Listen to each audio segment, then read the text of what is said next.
Bonjour et bienvenue dans cette toute nouvelle vidéo pour les premiers en spécialité physique. Donc je vous propose tout simplement un exercice sur ce chapitre, interaction force et champ, parce que c'est un chapitre on pourra faire des millions d'exos, mais bon, là honnêtement, après ça retombera toujours pareil, donc c'est pour ça que je voulais vous présenter un troisième type d'exo qui vous sera étudié dans ce chapitre là, c'est-à-dire représenter des lignes de champ, ok, non seulement un champ, mais des lignes de champ également. Donc, pour cela, on va s'intéresser au condensateur plan que je vous avais évoqué un petit peu vite fait dans la vidéo de cours. Donc, ça ressemble à ceci pour ceux qui n'auraient pas vu la vidéo de cours. Donc, en fait, c'est quoi? C'est tout simplement donc un appareil composé de deux plaques. Et donc, tout simplement, lorsqu'il fonctionne ce condensateur, en fait, les deux plaques, elles sont chargées. Et donc, entre les deux plaques, comme on vous dit dans l'énoncé, il existe un champ électrique ici, plus précisément, qui est qualifié même de uniforme entre les deux plaques. Et donc, ce champ il est dit uniforme, pourquoi? Parce qu'en fait, la direction, le sens, mais également la norme de tous les vecteurs qui représentent le champ, et tout simplement, ils sont identiques. Ok, bravo. Et donc, ce champ E, comme vous dit, il est perpendiculaire aux plaques et il est orienté de la plaque positive vers la plaque négative. Dans la situation étudiée, donc la valeur du champ électrostatique, c'est E égale 1,0, 10 puissance donc 4 newtons par coulomb. Ok. Donc, première étape, reproduire le schéma du condensateur et représenter le vecteur champ électrostatique en un point situé entre les plaques. Et à l'échelle, donc 1 cm pour 5,0, 10 puissance 3 newtons par coulomb. Ensuite, donc, question 2, représenter des lignes du champ électrostatique entre les plaques. Et enfin, donc, question 3, calculer la valeur de la force électrostatique qui s'exerce sur un électron, sachant que la charge d'un électron, ça n'a pas changé entre l'exercice précédent que vous avez vu dans la précédente vidéo et dans cette vidéo. C'est Q est égal à 1,60 fois 10 puissance moins 19 coulombs, donc situé entre les plaques. Et donc ainsi, on va demander dans quel sens tout simplement cet électron va se déplacer sous l'effet de cette force. Et vous allez voir, ça peut être le sens que vous pensez, malheureusement. Donc c'est parti mon kiki, maintenant on va corriger cet exercice. Et donc pour cela on va reproduire vite fait le schéma du condensateur. Et donc appliquer l'échelle afin de représenter un des vecteurs du champ du champ, ok, créé par le condensateur. Donc du coup, ici, première étape, donc représenter les vecteurs champ. Alors, tout simplement, on peut, à la première caractéristique, on va pas les détailler comme on a fait dans le cours, mais cependant, donc on va au moins détailler le calcul d'échelle. Parce que effectivement, là c'est important de bien le faire. Donc ici on a 1 cm pour, on a dit 5,0, 10 puissance 3 newtons par coulomb. Donc ici bien évidemment on cherche à représenter le vecteur champ électrostatique, donc il mesure 1,0, 10 puissance 4 newtons par coulomb. Ce qui veut dire donc, si j'effectue un petit produit en croix, ce vecteur donc FE, il va mesurer la chose suivante. Il va donc mesurer, donc là, petit produit en croix, 1,0 10 puissance 4 fois 1 divisé par 5,0 10 puissance 3.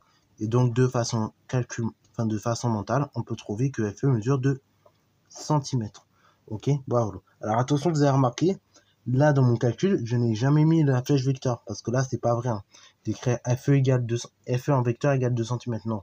Parce que là, si vous voulez dire absolument une phrase avec le vecteur FE, vous faites FE mesure 2,0, d'ailleurs sur être précis même, 2,0 cm.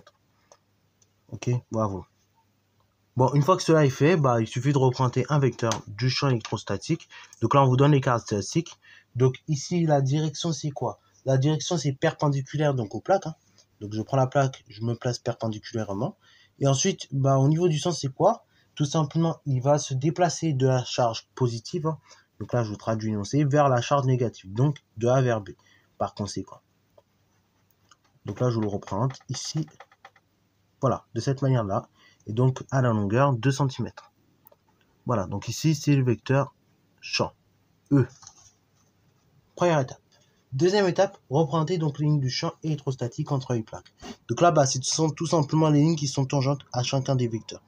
Donc là, voilà, je place ma première ligne. Ensuite, la deuxième ligne qui fera comme ça. Ok.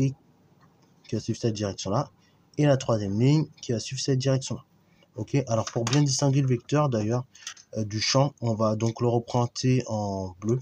Voilà, on va le représenter en bleu qui soit bien visible en bleu stylo. Et donc là, on a le vecteur champ électrostatique, juste ici. Voilà. Et donc là, ce que je vais représenter au crayon à papier, ce sont les lignes de champ, ok, engendrées par le vecteur, enfin, créées par le vecteur du coup, ok, bravo. Ensuite, question 3, donc ici, calculer la valeur de la force électrostatique qui s'exerce sur l'électron. Donc là, du coup, Q3, donc on cherche quoi? On cherche cette fois-ci la valeur de la force électrostatique, donc Fe. Pour cela, on met ce que nous avons, on met les données que nous avons. Donc on a la valeur du champ, on a la valeur de la charge en électron, c'est super. Donc du coup, on a Q qui est égal moins E qui est égal ici directement moins 1,60 10 puissance donc moins 19 coulombs. Alors là, pareil, je vous explique pourquoi Q égale moins E. Ici, donc on est en présence d'un électron et donc cet électron est chargé négativement. Ok, jusque là on est d'accord. Et donc du coup, par conséquent, la charge élémentaire, c'est la charge de... donc elle est donnée positivement, 1,60 fois 10 puissance moins 19. Mais pour se traduire que cet électron est chargé négativement, donc on met un moins devant.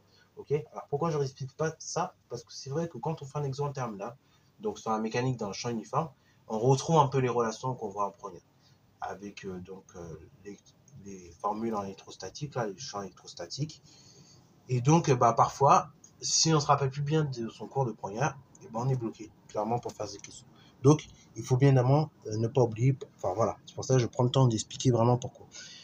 Parce que sinon on est bloqué. Et après, donc la valeur du champ électrostatique, donc on vous la donne, c'est 1,010 puissance 4 newton par coulomb.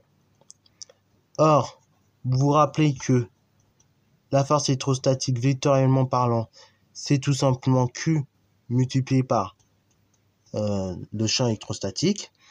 Et donc, d'un point de vue calcul, ça fera Fe égale Q fois valeur absolue de Q plutôt, fois tout simplement valeur du champ électrostatique.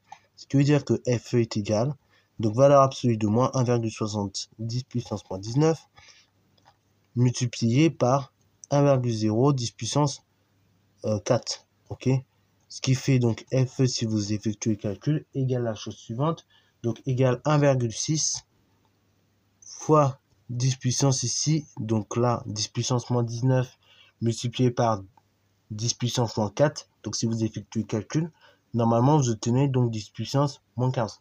Ok, voilà, vous obtenez du 10 moins 15, donc ici en newton. Et donc là, du coup, dans quel sens l'électron va se déplacer sous l'effet de cette force? Et tout simplement, l'électron est négatif. Donc, par conséquent, on sait qu'il sera attiré par la plaque qui, elle, est positive. Donc, par la plaque positive. Donc, en conséquence,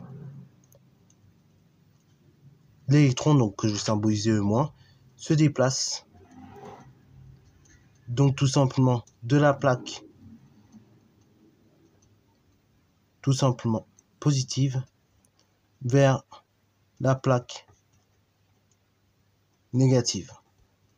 De la plaque négative plutôt, on va pas tout mélanger, vers la plaque positive. Parce qu'elle est tirée par positif, donc forcément elle va aller vers le positif. Donc vers la plaque positive. Ok, voilà. Et donc, en conséquence, on peut en déduire. On en déduit que Fe, la force électrostatique, et tout simplement la valeur du champ et le champ électrostatique sont collinéaires. Mais de sens opposés, ok? Donc ils sont collinéaires de sens opposés. Et donc ce qu'on peut constater sur ce schéma, donc le champ électrostatique, donc il va aller du plus vers le moins, mais en revanche les électrons, comme ils sont attirés par le plus, ils vont circuler comme ça. Et donc la force sera orientée dans ce sens-là. Bon là on vous a pas demandé de représenter la force, mais donc si vous deviez représenter la force, vous la représenterez collinéaire Donc, tout simplement la ligne de champ, ok, ou collinéaire en vecteur E, mais juste dans le sens opposé à ce vecteur.